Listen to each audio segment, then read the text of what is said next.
নমস্কার, আপনাদের সকলকে স্বাগত। আজকে আমি আপনাদেরকে বাঁধাকপি দিয়ে বাঁধাকপির পরোটা করে দেখাবো। আসুন তাহলে দেখে নিই কিভাবে করেছি আমি এই রেসিপিটা।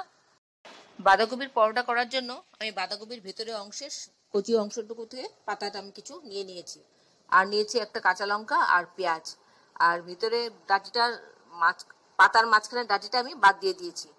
আর এবার এখানে আমি ময়দা মেখে রেখেছি আগের থেকে। এখানে আমি একটুখানি ময়ান দিয়ে আর নুন দিয়ে মেখে রেখেছি ময়দাটা। এবার একটা চপিং বোল নিয়ে নিলাম। চপিং বোলের ভেতরে আমি লঙ্কাটা টুকরো করে দিয়ে দিচ্ছি, আর দিলাম বাঁধাকপির পাতাগুলো এই দিয়ে, আর তার সাথে দেব আমি পেঁয়াজ কুচি। পেঁয়াজ কুচিটা দিয়ে আমি এবার চপিং বোলের কভারটা বন্ধ করে দিয়ে চপ করে নেব। এইভাবে খানিকক্ষণ টানলেই চপ হয়ে যাবে। এবার বোল থেকে আমি বার করে নেব এই বাঁধাকপি কুচিটা। বার করে নিয়ে এর মধ্যে আমি মেশাবো আমি নুনটা আমি দিয়ে ভালো করে মিশিয়ে নেব। মিশিয়ে নিলে এর থেকে জল ছাড়বে। জলটা আমি তখন নিংড়ে বার করে দেব।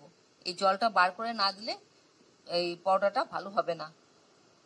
এবার খানিকক্ষণ রেখে দেওয়ার পর জল ছেড়েছে। এবার জলটা আমি চিপে এভাবে বার করে দেব। সবটা জল আমি এভাবে নিংড়ে বার করে দেব।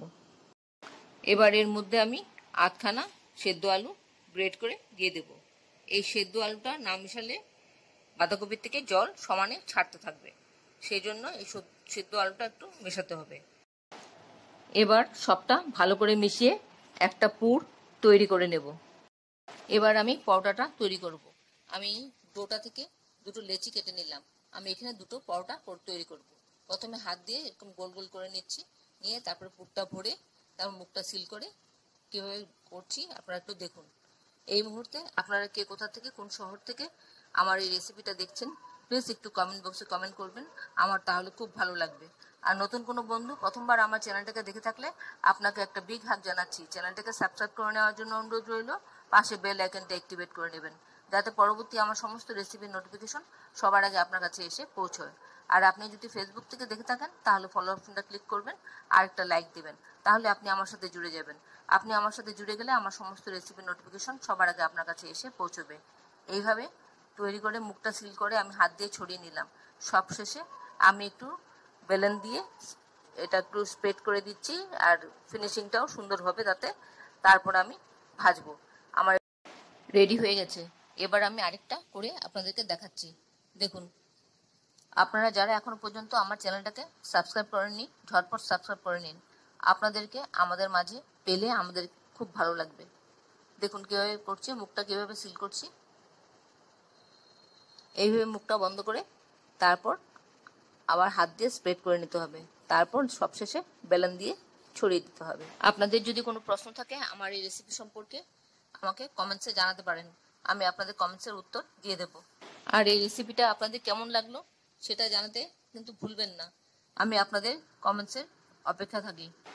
ভালো লাগলে লাইক দেবেন আর অনেক অনেক শেয়ার করবেন, যাতে অন্যরাও এভাবে বানিয়ে খেতে পারে। এবার পরোটাটাকে ভাজবো। আমি কড়াতে রিফাইন তেল দিয়ে দিয়েছি। তেলটা গরম হলে পরে আমি মিডিয়াম ফ্লেমে রেখেছি, পরোটাটা দিয়ে দেবো। পরোটাটা এইভাবে রেখে দিয়ে ভেজে নেব আস্তে আস্তে করে মিডিয়াম ফ্লেমে, একদম গোল্ডেন ব্রাউন করে ভেজে নেব। খানিকক্ষণ একদিক ভাজা হয়ে যাওয়ার পর আবার উল্টে দিয়েছি, আবার এবার অন্য দিকটা উল্টে দেব, দিয়ে এইভাবে গোল্ডেন ব্রাউন কালার করে ভেজে নিতে হবে। আমার একটা হয়ে গেছে, আমি আরেকটা ভাজবো আবার। এতক্ষণ ধৈর্য ধরে আমার এই রেসিপিটা দেখার জন্য আপনাদেরকে অসংখ্য অসংখ্য ধন্যবাদ।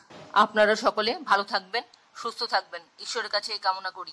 আর এই ধরনের নতুন নতুন রেসিপি দেখতে আমার চ্যানেলটাকে সাবস্ক্রাইব করে নেবেন, পাশে বেল আইকনটা অ্যাক্টিভেট করে নেবেন, যাতে পরবর্তী আমার সমস্ত রেসিপির নোটিফিকেশন সবার আগে আপনার কাছে এসে পৌঁছয়। আর ভালো লাগলে লাইক দেবেন, ভালো না লাগলে ডিসলাইক দেবেন, তাহলে আমিও জানতে পারবো যে আমার কোথায় গন্ডগোল। এবার পরোটাটা ভীষণ গরম, এবার আপনাদেরকে ছিঁড়ে একটু ভিতরটা দেখাচ্ছি।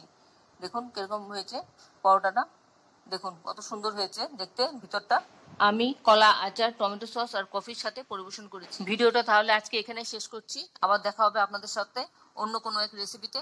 ভালো থাকবেন, নমস্কার।